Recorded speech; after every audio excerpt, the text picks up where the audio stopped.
നമ്മൾ ഈ 4 മാമ്പഴം ഇങ്ങനെ വന്നിട്ടുണ്ട്. ഞാൻ പറഞ്ഞില്ലേ 2 പച്ചമുളക്, 2 പച്ചമുളക്, 2 അല്ല, എപ്പോഴും ഈ മാങ്ങ അത് എപ്പോഴും എടുത്തില്ലേ. അതിൻ്റെ അകത്തേക്ക് 4 പച്ചമുളക്, 2-3 ഇതൾ വെളുത്തുള്ളി, പിന്നെ വേറെ ഒന്നും ചേർക്കുന്ന വെച്ചാൽ ഞാനിത് ചേർത്തിട്ടുണ്ട്. ഉലുവാപ്പൊടി ചേർത്തിട്ടുണ്ട്. പിന്നെ ഇതിൽ കടുകൊന്നും ഇട്ടിട്ടില്ല കേട്ടോ. പിന്നെ കടുകൊന്നും വേണ്ട.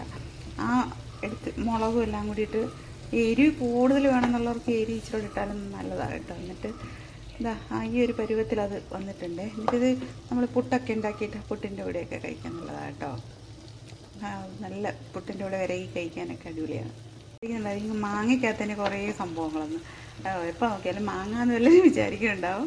ഇപ്പോൾ നമുക്ക് വിലയിൽ മാങ്ങ ഉള്ളത് കൊണ്ടാണ് മാങ്ങ കളയാതെ എന്താ ചെയ്യാൻ പറ്റുന്നതിന്, അതുകൊണ്ടാണ് ഇങ്ങനെ ആക്കിയെടുത്തേ. പക്ഷെ അത് കഴിക്കുമ്പോൾ നല്ലതാണ് കേട്ടോ. ഇത് വെച്ചാൽ മാങ്ങ, ഇപ്പോൾ നമ്മൾ മാങ്ങ കൊണ്ടുണ്ടാക്കിയ സാധനമാണേ. ഇതിന് നമ്മൾ എന്താ പറയുക, മാങ്ങ കൊണ്ടാട്ടം എന്നൊക്കെ പറയാം കേട്ടോ.